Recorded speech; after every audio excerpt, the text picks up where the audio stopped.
Today's video is all about radishes. I think radishes are one of the undervalued vegetables in our gardens. Both the root and the top are edible. They're super nutritious and they grow really, really fast. So today we're going to plant some radishes and then follow their little path through life until we actually harvest them. So come on, I'll show you. So radish do detour cucumber beetles. So along in here where some did not come up, I'm going to interplant some radish, and I will also be planting them down around the other plants. So I've already loosened this up really nice. Now this group of radishes, these are Crimson Giants. I want them to form a nice big ball, so I will be spacing them out away from each other. I'm going to be planting these about 1 inch apart. And I just press them down. Put a little soil on top. I don't want them really deep. Plant some down around closer to the cucumber. Now the nice thing is, this is early July. Our warmest weather, which is not very warm, is in August. So as these guys are bulbing, the temperatures will be getting a little warmer, and the hotter it is, the more likely you're going to have a warmer, spicier radish. And the shade of the cucumbers should help the radishes remain mild. I don't actually eat them raw. I don't care for raw radishes. I never used to grow radishes. I started growing radishes about 5 years ago when we discovered roasted radishes. Then I also discovered a soup recipe where you use whatever greens you have. You can use lettuce, Swiss chard, turnip greens, beet greens, radish greens. It doesn't matter. It's just 1 pound of greens and then some other things, seasonings and things, and it's a super delicious soup. It's a pureed soup. So I'll leave a link to that recipe towards the end of the video if you want to check it out. And it's really good. I make it at least once a week in the winter, so I want a lot of greens that I can put into the freezer. Interplanting radish among squash plants has been shown to detour, reduce the damage done by vine borers. And although I don't have a problem with vine borers, I've never had vine borers before, and I grow loads of squash every year, I figured, you know, it doesn't hurt. It doesn't hurt. I have a feeling maybe it's not warm enough here for that pest, but I'm planting it anyway. Radishes are said to be a good companion plant for peas. They're supposed to improve the flavor of peas and lettuce. So I like to plant a little with my peas as well. Same thing as the cucumbers. The shade of the peas should keep the radishes nice and mild. And there we go. So here's a radish when it first comes up. They come up with pretty large leaves right off the bat. One thing that's really handy about radish is they don't need fertilizer.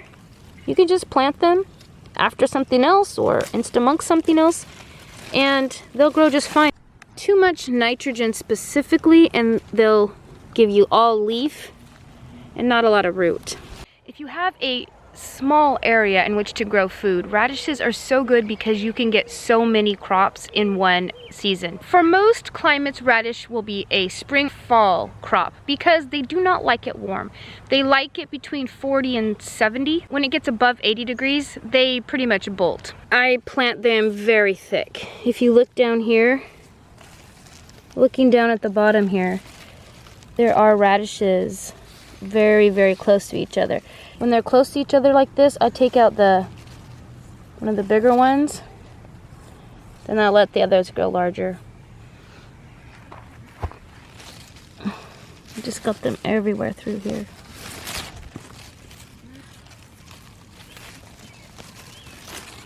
And I just do this every week.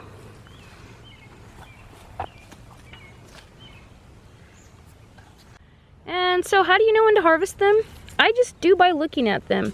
This top is not really tall, but the radish is a nice size, and I want to use this spot for something else, so I'm gonna go ahead and pull it out.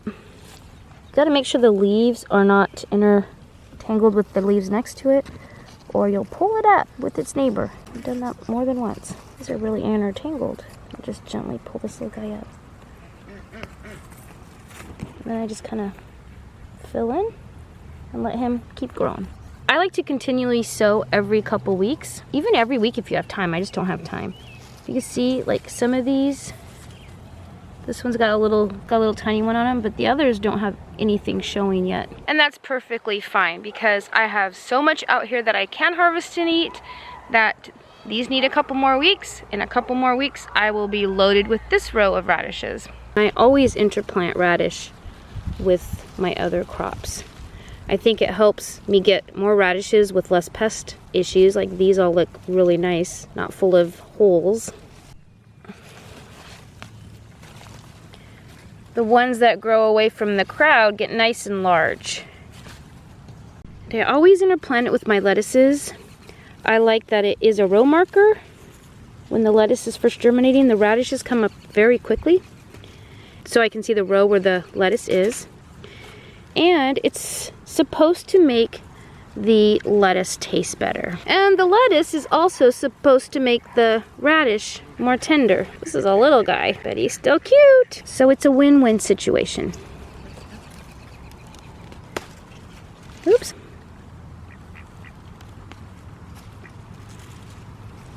Oh, interesting. Look at this. Okay, that is the weirdest thing I've ever seen. I wonder if there were two. That's very odd. This one just has a very small, this one has a very small root, so I'm gonna let it grow a little more.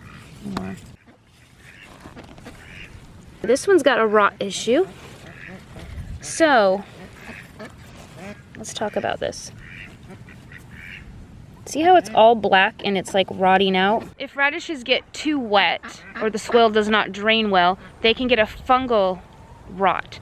And this is not the first one I've pulled this year that has it. And this one's getting too big, it's a little pithy. But we still have the greens to eat, so that's a plus. That's what I love the radish. I mean, even if this was loaded with worms and I couldn't salvage any of it, the root has rotted, I still have a big bunch of greens, and this grew so fast. Now this plant right here, see how the stalk has gotten very thick, about the size of a pencil? It's shooting straight up, and at the top, that is forming a flower head. So this plant is going to seed. And when they go to seed, sometimes the leaves get a little spicier, but I haven't found this year that to be the case. So I'm just gonna go ahead and pull this up. There's a nice looking bottom on there.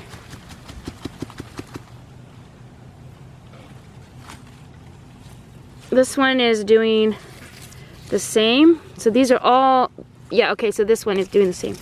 So this one didn't actually form a root. It just went to seed. Often that happens. If you have a warm spell, then a lot of times they'll just shoot up their leaves to go to seed, and they don't really produce much of a root. You can still eat the greens though. So do you see the little holes in these leaves? This looks like flea beetle damage. Now strangely, I haven't found a lot of flea beetle damage on my radishes this year. Flea beetles really like brassicas such as cauliflower and broccoli. They like turnips.